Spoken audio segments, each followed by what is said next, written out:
Welcome to the Bad Boss Brief. I am Stephanie Peirolo. And I'm Eugene S. Robinson. And today, first, I want to, for those of you that are just listening, Eugene has a lovely necklace on. And for those of you that are watching, Eugene, it's quite an accessory. You want to tell us about it? I went to Dublin. I had a book show outside of Dublin a little bit. And Cora, my daughter, 5-year-old daughter, wanted to make something special for me. So she made me this necklace that says DAD on it in case I might forget who I am. So I've been wearing it appreciatively since it was given to me a few days ago. And it is pink and yellow and green and looks fantastic. So I'm not one of those dads that puts it in, I'll wear it on vacation, kid, puts it in the underwear drawer and never wears it again. I've been wearing it consistently since then. Absolutely. That sounds fantastic. All right. We are at episode 74 and we are calling this the Danger Zone show. Highway to the danger. See, if we could afford the rights to it, we could have had that song. We could have.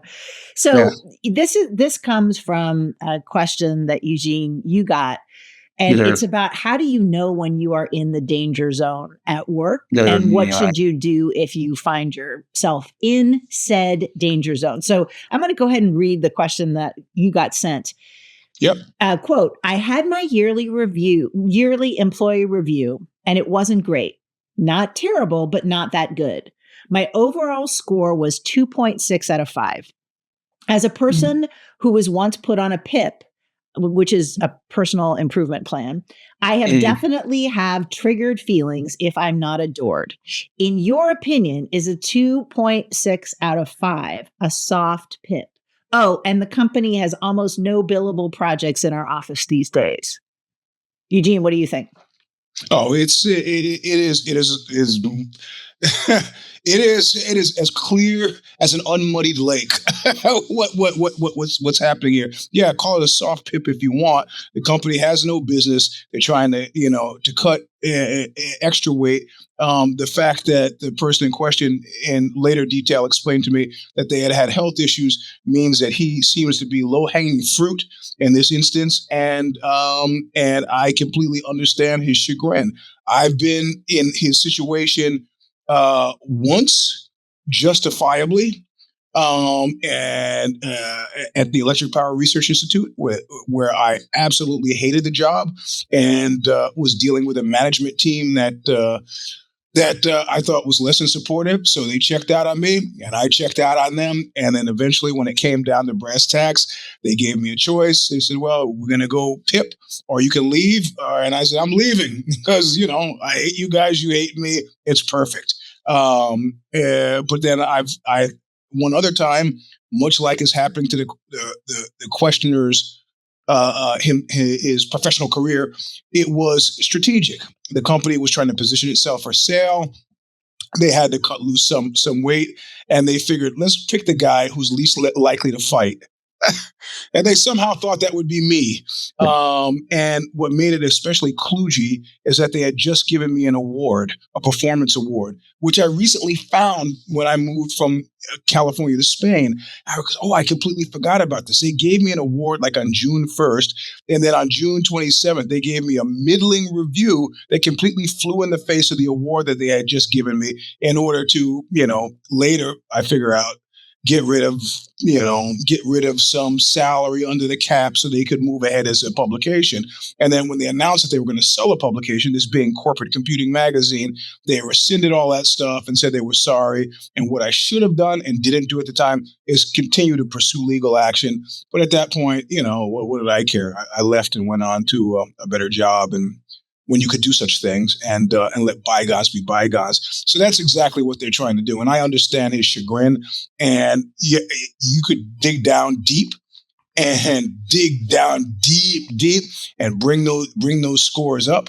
Or you could say, I've been a valuable member of this team who hasn't stumbled, but had a pretty healthily human medical condition. And I resent the way they do business, and I'm going to leave, or I'm going to make them make me leave. But I'm not going to be negatively affected by this thing. he's not asking for advice necessarily outside of wanting to know whether 2.6 out of 5 is a soft PIP, but that is barely meets. And that doesn't bode well for future employment, I think. Well, and I 100% agree with you. I think there's a couple of things is that if you are getting marked down on an employee review for being ill, that's a corporate problem, not a you problem, right? Correct. And it's illegal as well, yes, if I remember research correctly. Yeah. Well, but a lot of times the things that are illegal still happen. Yeah. Because the assumption is that, corporations think you're not going to go hire a lawyer. The lawyers cost a lot of money or want a big retainer. So if you are sick or disabled temporarily or permanently, and you get the accommodations that you need and you are able to show up and do the things you're supposed to show up and do with accommodations, that should not reflect on your performance. So that's point number one. Point number two, any company that is not bringing in revenue is in trouble, which means every employee that works at that company is also in trouble. If this person who got in touch with you has anything to do with getting and maintaining revenue and clients, then they should for sure think that they're going to need to be looking for other work. One of the things that always surprises me, I do, a lot of work with companies around growth, and people who are responsible for growth sometimes say to me like, gosh, we're just not bringing in any new revenue or clients. It's a mystery to me, or it's the boss's fault. It's like, I'm sorry, it's in your title, right? It's literally your job description. If this, if you have anything to do with getting or growing or maintaining revenue, which is most people at most organizations, particularly anything that's involved in some kind of service, then you need to also be aware. And I think that there's something else that that this person is saying here that I think is interesting. He says, I definitely have triggered feelings if I'm not adored. Yeah. And if he were a client of mine, I would say, I invite you to reframe that narrative. Yeah. Getting a PIP, getting a bad review, getting, like middling scores is going to be challenging for almost all of us, right? I mean, we spend a lot of our time at work. For most of us, a lot of our identity and sense of personal competence is tied up in our work and our work performance. It's also, for most of us, how we pay our bills and achieve whatever financial security we're able to achieve. So if you get put on a performance plan, or if you are scored low or lower than you have been in the past, it's going to cause some emotional reactions. And I think that's not triggered is so pejorative, and it's often used to indicate somebody who's too sensitive, especially when you talk about triggered feelings if I'm not adored. I don't hear this person wanting to be adored. I hear him wanting to be respected, and also respected enough to understand what is going on. Is this a PIP? Is this not a PIP? Yeah. But then also there, is again details that were left out of the actual reading. He's been at this company a very long time, and and it may stand to reason that now's the time. Right. Like any other long-standing relationship, 10, 15 years. Maybe it's time to, we used to say in sports reporting, used to say OSB, other sports beckon. It could be time. So. I like that. I like the OSB. And I think for anybody, maybe not this specific person, but anybody that has this circumstance, we've talked before. We did a show on annual reviews and basically decided they're bullshit, right? They're not effective. They're not helpful. You need to have a review that is, more regular, whether it's once a quarter, more, like after particular events or big deliverables, but you need to be getting feedback from your boss more than once a year. Yeah. And, but if you are in this circumstance, what I would say is go get more data, right? Where did that number come from? What are your specific goals? If there are skills that you need to improve, what are those skills? How will your improvement be judged, and by whom? Are they offering you training or, some kind of coaching?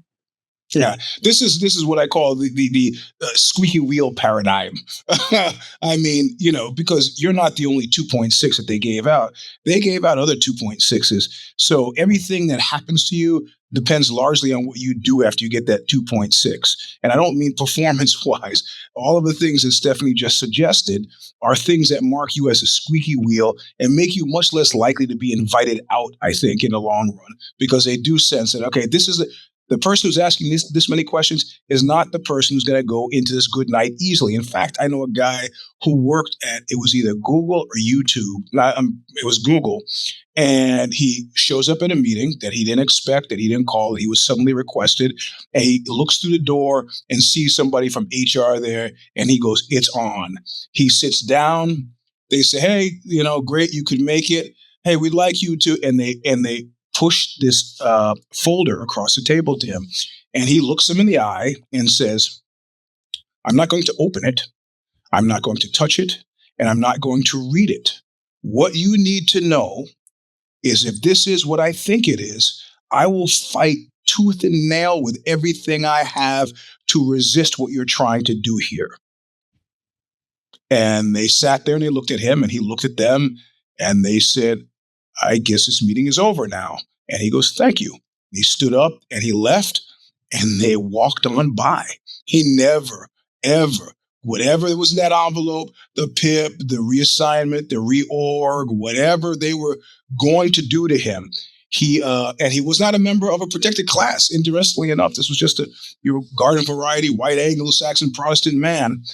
And they buckled, they blinked. And the person who was trying to drive him out subsequently got driven out.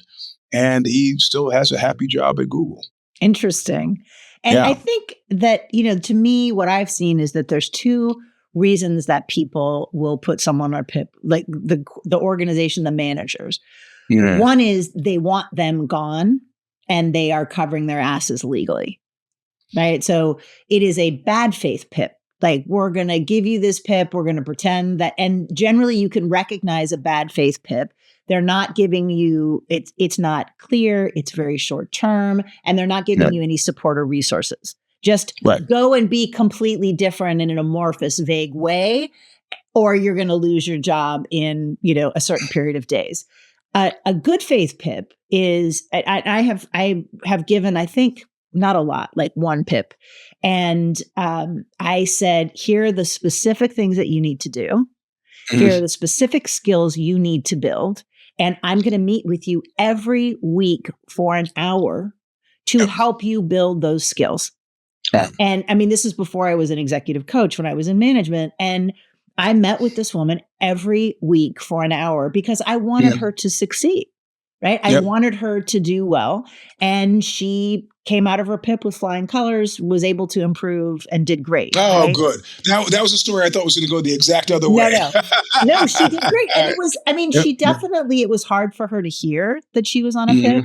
It was hard for her to acknowledge, like, she had made some pretty significant mistakes, but she metabolized her feelings, owned what she was doing, and showed up she tried. It was obvious, and stayed. And she stayed. She was still there when I ended up leaving that company. So I think one of the things to find out if you're in this situation is this a good faith PIP or a bad faith PIP?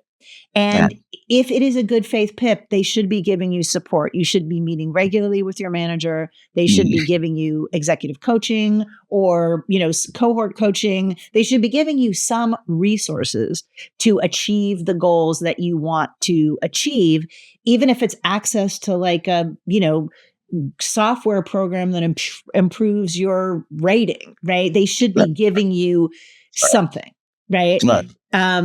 So I think, but I think this brings us to a larger point, because it's interesting that you say that your friend at Google wasn't a protected class.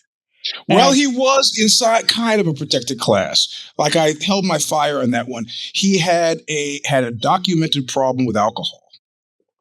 Well, fuck that. So do I. That's not a protected class. Is it not a protected class? Because it seemed like he got on disability quite a few times. So. I'm no lawyer, And I do think that alcoholism and drug addiction, I believe in the disease model. I think people should, get time and space to go to treatment or treat that in whatever way they want to. My emotional reaction, which I should quickly clarify, is there are a lot of people who are in a protected class who would have tried that and it would not have worked. So I just want to, in my opinion, that guy was calling on centuries of male privilege, white privilege, to even have the confidence to go in and say, this is not what you want to do. Right. And I think that's one of the challenges too, is that, there is this, especially with the radical reframing of what DEI is supposed to mean by the mega folks, there is this understanding that people who are in protected classes are treated more gingerly or carefully.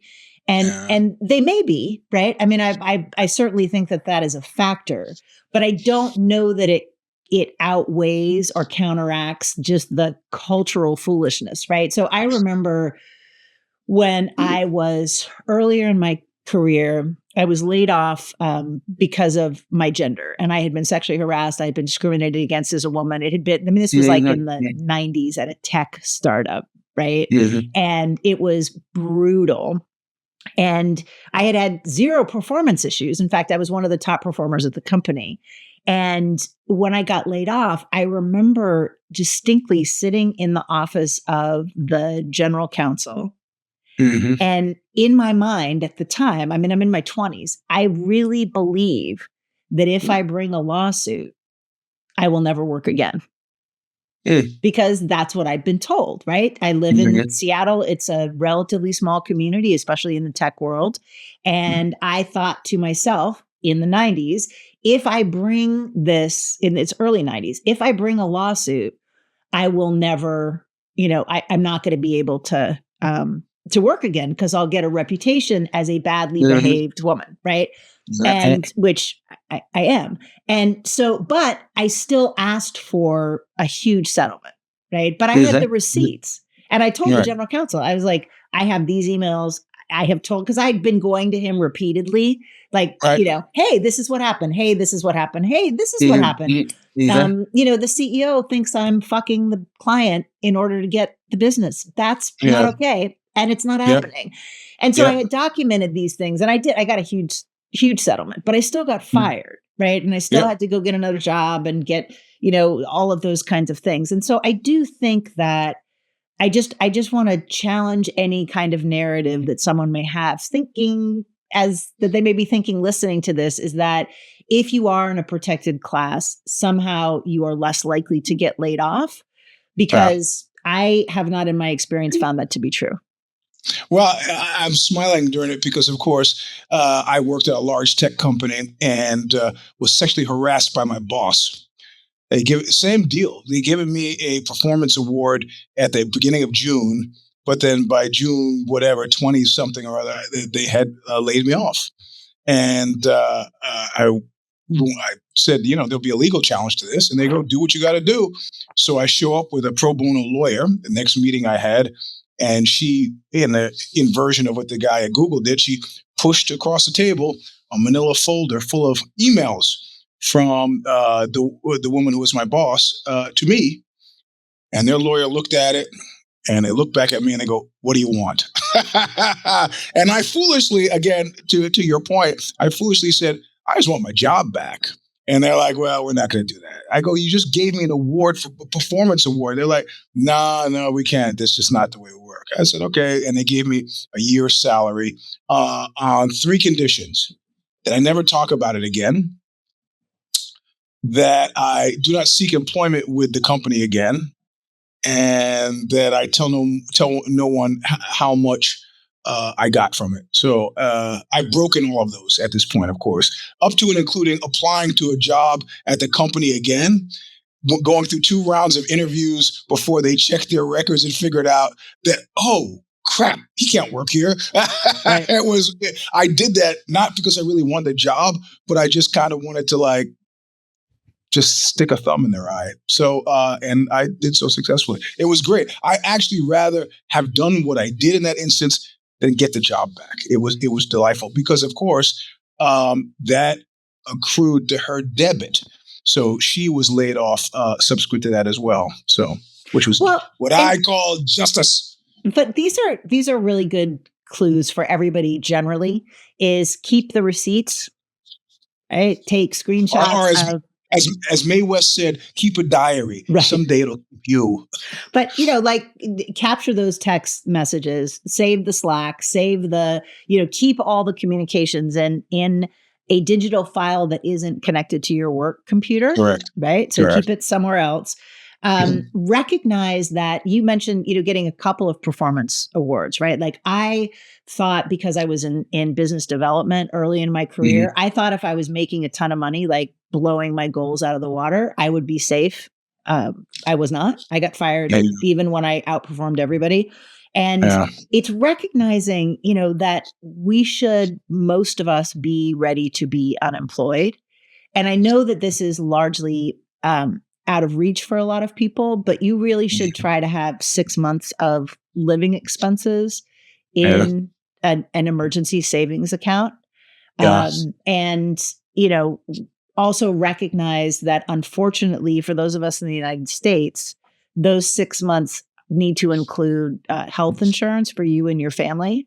You're either going to have to COBRA, which is very expensive, and extend your existing, or you're going to have to use the ACA plans on the exchange, which have gone up, 100 to 300% for most people without the subsidies, if that is not changed by Congress. There was an article in the New York Times last week about people who were paying, just talking to individuals and their specific circumstances. And there was a guy who was making like $114,000, and he was paying $60,000 a year for his health insurance benefits for his family and the out-of-pocket payments that he had to have. Right. Yeah. And so this means that if you are without a job in the United States, you're fucked. And you need to account for that and really prioritize savings, especially if you are in some kind of a danger zone. Right. And these are unfortunate realities, but I think it's good to plan that. I think also, and we've talked about this a lot, think of networking as flossing your teeth, right? You don't necessarily like doing it, but you have to make it a habit. And I mean networking loosely, right? That doesn't necessarily mean going to cocktail parties and schmoozing people. It might be being present in LinkedIn or in, trade groups, or making sure that you hit a particular conference. It could just be, reaching out and sending an email to, an old mentor or somebody that you worked with, doing some thought leadership pieces. But you need to keep yourself out there, low key, in order to have some security. There was a lawyer friend of mine who had taken a couple of companies public, and he's a smart guy. And I told him at one point, I was complaining about some a couple of VC companies, and I'd met the guys there and really kind of liked them, but they kept inviting me to fucking mixers. And I go, these dumbasses, I hated that shit in college. Why would I go now? Why would I have to? And he just looked at me like I had said something. He goes, you dumbass. He goes, where do you think these people get these jobs from? They don't advertise for these jobs. They come from people knowing you from the mixers. Go to the mixers. You don't want to drink, just get a cup with something in it and just hang out and be you. That's what. And I started to think, oh, he's crazy. And then I saw how Mark Andreessen put together this company whose name I can't even remember, but it was supposed to be this like boutique platinum publishing company that everybody, it was like getting into Studio 54 that everybody wanted to get into. And because it was promising such big things, had such deep pockets. And I remember applying there, and it was exactly like, as a guy who stood on a line at Studio 54, it was very much like that. And they turned me down for, unlike Studio 54 that let me in, they turned me down for the job there. but I feel satisfied that I don't remember the name of the company, and nor does anybody else. You actually have to look up Mark Andreessen to find out what the name of the company was. But his comment stuck with me, and I was thinking about how many VC mixers I'd been invited to, 7, and how many I'd gone to, 0. And every time I met those guys at a company event, like Ozzy was big in the VC community, those guys were always really great. I should have gone, but wasn't networking, didn't think of it. Well, and I understand too, as an introvert, I hate those things, especially a sober introvert. Those are just, like a root canal. So you can figure out what works for you. But I think the last one is really trust your gut. So I've had a number over the years, I've had friends and even a couple of clients who have said to me, I feel like I'm going to get let go. And in my mind, right, whether I said this out loud or not, I was like, how is that possible? Your performance is really good. You've been, hitting your goals. There isn't an objective problem with your performance at work. And there isn't an objective problem with the overall company financial health. And all of them got laid off. All of them. And so what I've realized is that, you are part of the day-to-day culture, the people that you work for and with. And if you're getting a little spidey sense, intuitive red flag, you should honor it and address it and discuss it and take it seriously, because a lot of times we are receiving information in a way that isn't necessarily intellectual or spoken to us, but it's that, and I've been in that situation before and I've been correct, right? It's like, suddenly I'm not on the meeting that I used to be on. People are talking about initiatives that I would once have been, aware of that I don't know anymore. And then there's also just the, most people are not very good at managing their faces. And so they will look away, stop talking when you come into the room. My poker tell on something like this is if it happens before the holiday season and you have corporate events, the most reliable, quickest method I've seen and had and employed is to meet your boss's spouse. Tell me more. What happens? Because the boss goes and they talk massive amounts of shit about the job at home. And I remember the Electric Power Research Institute instance. I met the bosses, let's call him Dave. I went Dave's wife at a Thanksgiving get together, or maybe it was a holiday, December holiday get together thing.